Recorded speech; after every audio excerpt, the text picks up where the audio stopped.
Hi, I'm Tina Hill. I am with Ladies of the Lanai, and we have a special episode on bonds. Woohoo. And I have with me Cat Hamidi, who works at the district office, and she has said that they get a lot of phone calls and questions about bonds. We do. So it's something new to many people when they move to the It is. villages. So we wanted to talk a little bit about it and, answer some of the questions that you hear Yes. a lot, and maybe we can clear some things up for people. Yeah, So can you absolutely. explain exactly what a bond is and what does it pay for? Sure. I work in the bonds department and in the finance office at the district office. And yeah, like Tina was saying, we get lots of questions about bonds, and people have never heard of them before. A lot of them when they come here, and it's basically it's the monies that was used to for the infrastructure for where we live. So, for instance, I'm in a patio villa neighborhood. That's a unit, and the units are divided into lots. And so all of the lots in the one unit, we all have the same bond. So it's, so your next door neighbor more than likely has the same bond amount that you do. But there's a lot of good information I wrote down. This is real high tech here. Our website, districtgov.org. Please check it out there. There's a lot of good information and more. Where on there would they look for information about bonds? What There, section? there's a couple different ways. On the front page, there is residential bond assessment information. You click on that and it'll go through. Also, if you click on the finance department, and you'll see things about bonds, things that explain it. Also, there's a breakdown for each district. So there's things that are going on in your particular district, and then you'll find links to information about the bonds and the maintenance. Now, just so you know, they're working to update the website. It'll be the same address, the same information will be out there. It'll look a little different, like if you go one soon, as to where it might look in the future. So we're Oh, excited about that. okay. So is it similar to a loan with principal and interest, a bond? There is it is an amortized schedule, so it's kind of like a mortgage. When you first get your mortgage, a lot more goes towards the interest than it does towards the principal. So it takes a while for it to kind of flip, and that's why it's important to go on the website districtgov.org and find your amortization schedule. And you can find our contact information there too. You can call the bond office if you're having some issues trying to find your schedule out there. But everyone's schedule is out there, and it'll show you the breakdown of your payment, how much goes towards principal, interest, and to the admin fee. And then there's a total of what your bond balance is any given year. And again, you pay that annually. It's paid annually. So, and that's another popular phone call. I didn't get the bill for my bond. Well, you're not going to. It's going to be on your tax bill that comes out in November. So a lot of people got their trim notices recently. So you got your preliminary notice here. If all the budgets pass, here's what you'll be paying for other things. Your bond's already set the amount. And then when you get your tax bill in November from your county, there's a non-ad valorem section that has the bond payment, if you still have your bond, maintenance, we all have maintenance, and then for the fire department, that'll be broken out on there. And who am I paying the money to? Is it going to a bank, the city, the state, the developer? Like where? Investors. So, at the beginning, there's some great charts. I'm not going to read this whole thing, but you'll find it's all wrinkly. But there's stuff on our website that kind of explains the cycle of where it starts, how the money, all that sort of thing. So it's basically like a loan that's taken out that pays for the infrastructure, and then that cost is passed on to the homeowner versus then instead of building it into the cost of the house, which you and I are from other states, and when I bought a house in North Carolina, there's no bond, but the cost of all of that is built into the cost of the house. So we're paying for it regardless. No matter.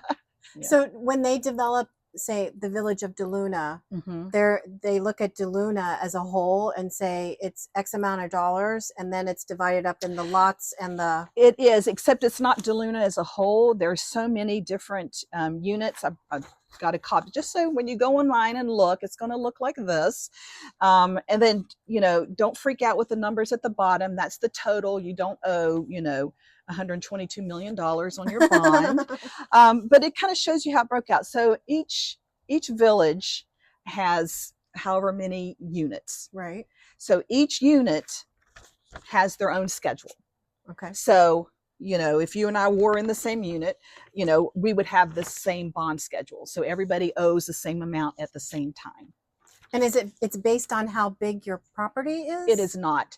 It is based on, like, I'm in a patio villa neighborhood. So there's about 46 or 47 houses. So some of my neighbors, especially the corner lots, their lots are larger. Just like here, it's not going to be exactly the same, because that's why it's in the non-ad valorem. It's not based on the tax value, assessed value of your home.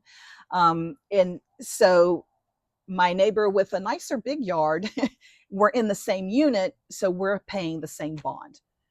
Okay. So that's how that is. Yeah. And even though you pay annually, you do have the option to pay it off, right? Yes, and we have different deadlines throughout the year. And I don't know when this is going to air. It might be a little while, but we have one coming up September 16th. And then you can pay the bond off anytime. That's another popular question we get. I was told I can only pay it off once a year. Well, no, you can pay it off anytime. There is a short window when we're rolling the system over to the new year that we can't take payments, but the whole rest of the time you can pay off your bond. You can call us at the office, because we want to give you that exact number. Do not send us a check in for any amount over here. This is not a payoff. So you'll need to call the office, and we'll go over the instructions and how to pay, and what your exact payoff is going to be. The cutoff we had back in July, that a lot of people heard about, they thought, oh, I can't pay my bond anymore because I passed the cutoff. That cutoff was to let the county know who has paid off their bonds, because they need time to get their trim notices ready to mail out in August. So we had that cutoff in July. And so that way, if you paid before that, you do not have an assessment on your tax bill this November if you are paying annual taxes. Quarterly is a little different, but not too many pay quarterly. But so right now we have people coming in and paying off their bonds every day. We reduce the amount of their payoff to reflect that they still have that one more payment due on their tax bill this November. And then after this coming tax year is paid for, then you won't have that bond assessment on your tax bill anymore. So here's another big one that people talk about. Why would I or wouldn't I pay off my bond in full? Yeah. And what I've always heard is, if you plan on never ever moving, you would pay your bond off because you don't want to pay all that interest. That's true. But on the other hand, if you pay it off and you move in 5 years, it's hard to recoup that money, right? It's you may try to put it in the price of the house, but it's not going to price well towards others around it. That's right. And we do get that question a lot. And we will tell you, we can't give you that advice.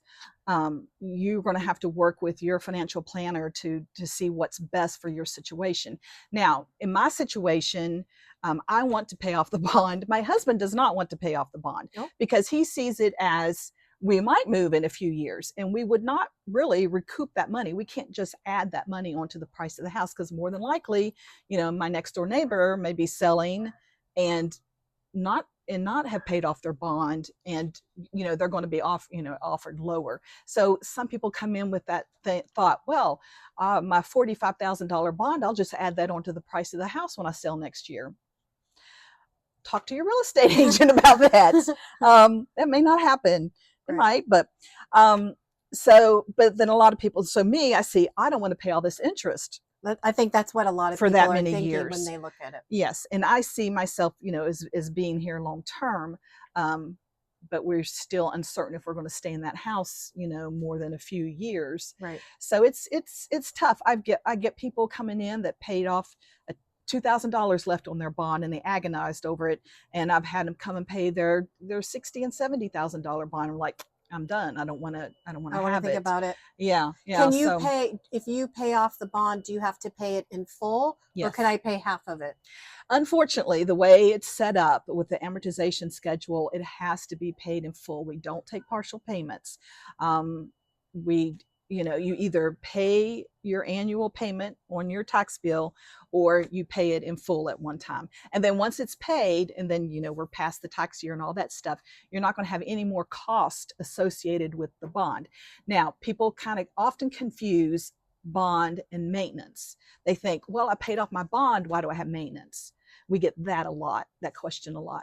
And so people need to understand that we have ongoing costs in our neighborhoods where we live, then, and their breakdown of what this covers, that's on the website too. But it's, generally, depending on what your district is in charge of handling, it can be anywhere from road maintenance to pond stuff, signs, flowers. I mean, just a variety of things. So there's a whole list of things. Would there be a general, like what percentage of your bond, if you were paying your bond annually, what percentage would be maintenance? It just depends. It doesn't. It's not affiliated with the bond. The maintenance is determined. Each district has a board of supervisors. I encourage you again, go on the website, look up your district. And they have meetings, And right? they have meetings, these people, yes. Is it once a month or every week? Or? I'm not sure. But the schedule is on there. The schedule's on there, the agenda's on there, the notes afterwards and all of that will be on there. But people ask a lot, they want to get, how can I get involved? The Villages is so big. Get involved in your district. Mm-hmm. This is what's running your district. So there is so much. When I first moved here, there's so much information on the districtgov.org, and it's transparent in that, like you said, yes, you can look at the agenda, you can see what they're talking about, and then if a meeting passed, you can look at what they wrote and said, and everything is in there, and it's open to the the public. So you can go. Oh yeah, and absolutely. Ask and you can go to any district, meeting that you wanted to, but your supervisor who's elected there, their picture, their contact information, all of that is out there.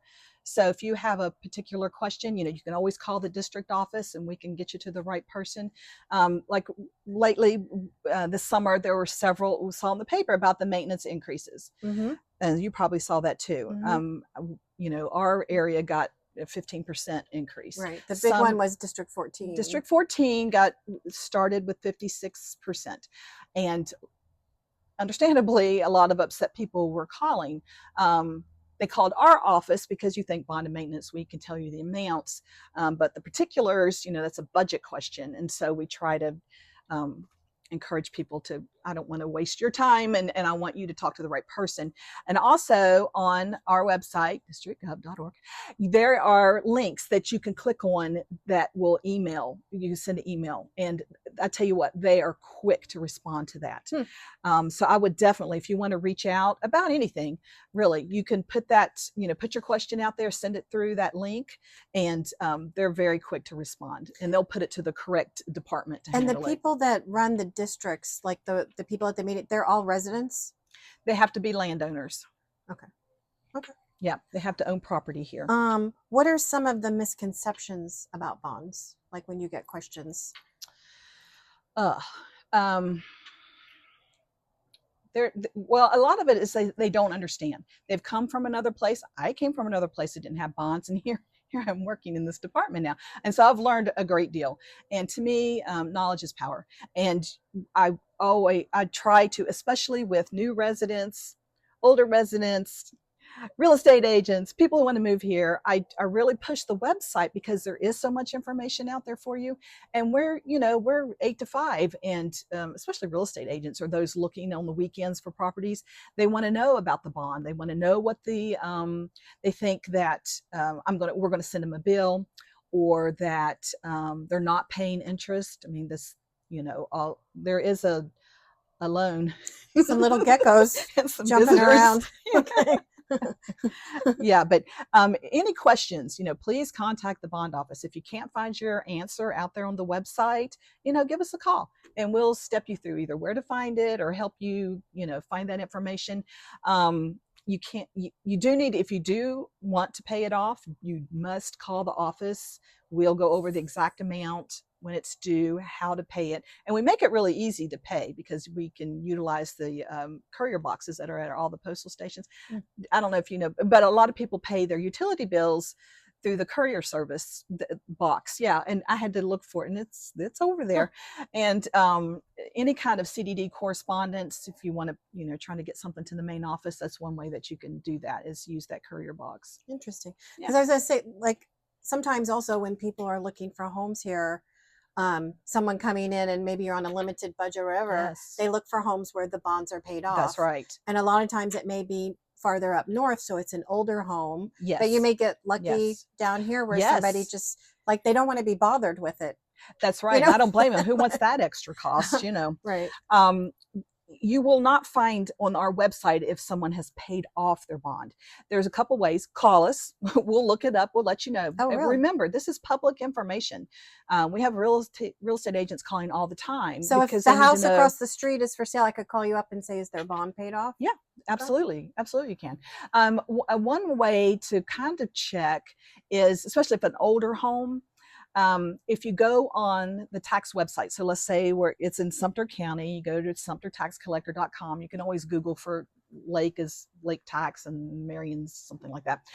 And but you can go on the website. Again, all this tax information is public information. So I remind some, our real estate agents that call them, like, hey, you're dealing with a client on the weekend, pull it up online. You could at least see, oh, they didn't have a bond payment the last several years. More than likely it's paid off. Always confirm with us. We're glad. And the agents and the title companies, there's forms that they send us that we fill out for them. But yeah, I had a couple of phone calls today. A lady is wanting to move here. She had a couple of properties in mind and she wanted to know, is there still a bond? Mm-hmm. Because, especially in the newer ones, and it's not, it can be substantial. You're looking at maybe a bond around here that was maybe, 18 to 20,000. And some of the newer areas with the large lots, you're looking close to 70,000 for some of these. That's what they're saying about in Eastport, that the bonds are much higher. They can be, and because of the way things are right now, the interest rate's higher. Here we have a pretty good interest rate. If interest rates went down, would your interest on your bond go down? The interest rate is fixed on all bonds are 30-year bonds. The interest rate is fixed until about 10 years in. Every 10 years, your district will look to try to get a better interest rate. It never goes up, but it can most definitely be refinanced and drop. Okay. Yeah, and that's happened. That's with a lot of them. Oh, really? Oh, yeah. Okay. Oh, yeah. They work hard to save us a little bit of money. Are there any other most frequently asked questions that you get that we didn't cover, or? I think we pretty much covered. I'm trying to think, because we get lots of phone calls throughout the day. And again, this is public information. Not that you want to call and, well, you're going to know your neighbors are going to have pretty much the same bond that you do. But if you're looking in a new area, or if you're just looking for another home, yeah, please call us. It just doesn't take any time at all. We can pull up the address and see if there's still a bond out there if you can't figure it out. But, utilize that website. It's really helpful if you're just driving around and you want to find out quickly and not have to wait for during the week. There's also on the main page of on the home page, if you go all the way down to quick links, there is a street listing. And this is really helpful because all the streets in the villages are listed there with what the unit is for that particular street and then the county. So a lot of times you're like, well, I don't know what unit this is and I don't know what district this is in. That's another great way to find something, is go into street listings and you can hit Control F and type in the name of the street that you're looking and find that information that way about the bond. Okay. Yeah. All right. Is there anything else you think we didn't cover, or? I don't know. I just, I know I kind of push the website a lot because there's not just information about the bonds and maintenance, but about deed restrictions. They're out there. The rec centers, information about that. All the forms that you need to reserve a room or yes, fire all pit that's out there. Yeah, utilities. You have questions about that. Paying a utility bill online. I mean, there's all those lots of good information. But do always feel free to call us, especially you're new and not understanding. I kind of, I not really cringe, but I'm kind of happy when somebody calls me up and says, my neighbor said, I saw it on Facebook. Right. So let us clear that up for you. Right. Again, look on the website, give us a call. We're always happy to help. Because, you know, it's not always clear, and we get excited when we move here and there's so much information to take in. A lot of this stuff just kind of gets put by the wayside, and then the bills come due and you're like, what in the world? So, you know, it's good to go into that, you know, having all that knowledge. Yeah. So you're not blindsided you're right. by a big bill power. in November. Right. Okay. Well, thank you for, you know, sure, some information on bonds. Well, and thanks for having me. People have questions, go to districtgov.org. Come on, Tina. Or districtgov.org. Or can they call and ask for you? They may not get me, but okay. yes, they can certainly ask. Our number, yeah, the number to our bond department is on the website. You can call. There's you know, 3 of us in there. Okay. Any of us can answer your questions. Okay. So yeah, feel free to call. Great. Thank you. All righty. Okay. Thanks for having me. All right.